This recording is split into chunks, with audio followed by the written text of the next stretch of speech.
Hello, SSS members and pensioners! It's me, Angel. Welcome sa aking YouTube channel. Babasahin natin tong comment ng viewer ko, pero itago ko lang yung pangalan niya. Sabi niya, Miss Angeli, yun bang 1,000 pesos from President Duterte before? Meron yung magpe-pensyon ngayong 2026? Thank you. Kaya yan ang ating topic for today, paano yung mga magre-retire pala ngayong 2026. Kasama na ba sa monthly computation ang 1,000 pesos na increase sa first tranche noong panahon ng Duterte administration? Okay, bago ko to sagutin mga ma'am and sir, kailangan maintindihan nyo po muna or malaman nyo yung history ng pension increase ng ating mga SSS pensioner nung time po ng Duterte administration ha. Noong panahon po or administration under former President Rodrigo Duterte, meron pong naging increase ang ating mga SSS pensioners, which is 2,000 pesos sana. Pero, nauna pong ipatupad yung 1,000 pesos noong January 2017. Kaya itinatawag po ito dating first tranche. Dahil ang second tranche sana is yung another 1,000 pesos. Unfortunately, sa kasamaang palad, yung another 1,000 pesos na kung saan ito sana yung second tranche, yun po yung hindi na nangyari. At wag nyo na pong asahan na mangyari yon dahil hindi na po maibigay yon.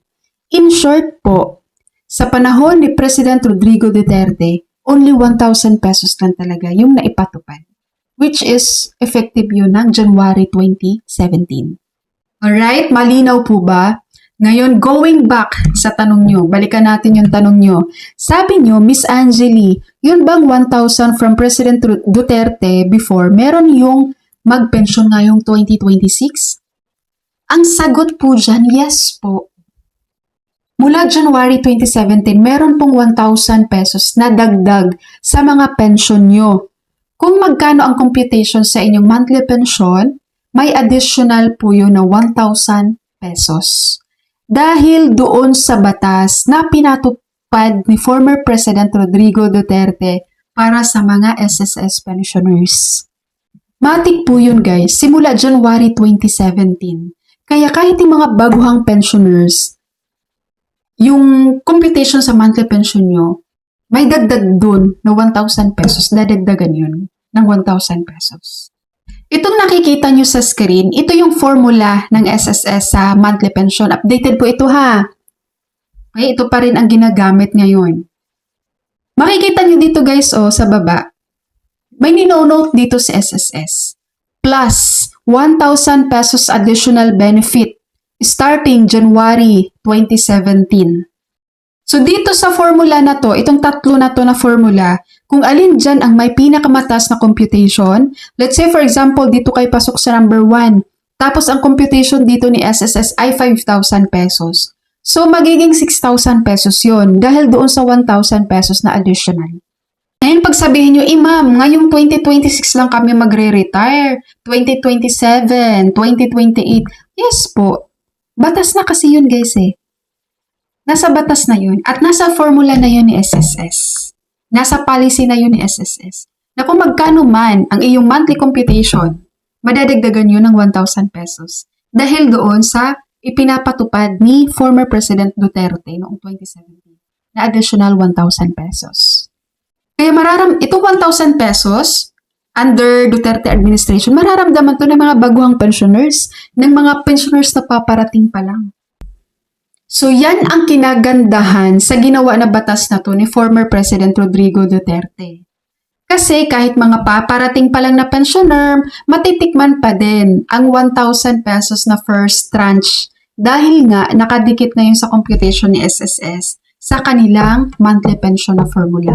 Kahit ako guys, ang tagal ko pa bago mag-retire kay SSS. Pero once na mag-retire ako, pag mag-edad na ako na 60 years old, mararamdaman ko itong 1,000 pesos ni Duterte noong 2017.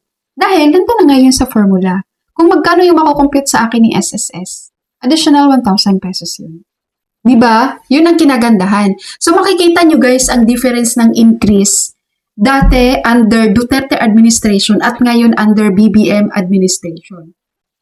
Dahil yung kay Duterte, mararanasan yung lahat ng mga SSS members. Kahit ngayong mga bata pa, tapos soon ay magpa-file na ng retirement claim kay SSS, mararanasan nila yung 1,000 pesos. Under kay BBM administration, hindi yun mararanasan ng mga magiging pensioner or magre-retire pa lang kay SSS na mula September 1, 2027 onwards. Kunwari, ma'am, September 2027, magre-retire na kay SSS. Hindi mo po maranasan yung 3-year increase reform program ni BBM. Dahil hanggang August 31, 2027 lang po yun ng mga pensioners. Kumbaga guys, ganito. Sa monthly computation ni SSS, sa mga baguhang pensioners ngayon, nakadikit na. Matik nandun na yung 1,000 pesos na first tranche under Duterte administration noong 2017. So mararamdaman ng mga bagong pensioners. Unlike po kay BBM, hindi po kasama yung 10% increase, yung 5% increase sa mga baguhang pensioners. Effective ng September 1, 2027. Kumbaga, normal computation lang yun. Okay? So, hindi ko alam kung na-explain ko po ng maayos, pero sana na-explain ko ng maayos, guys. Alright, so that's all for my video for today. Thank you so much for watching, everyone. God bless you all.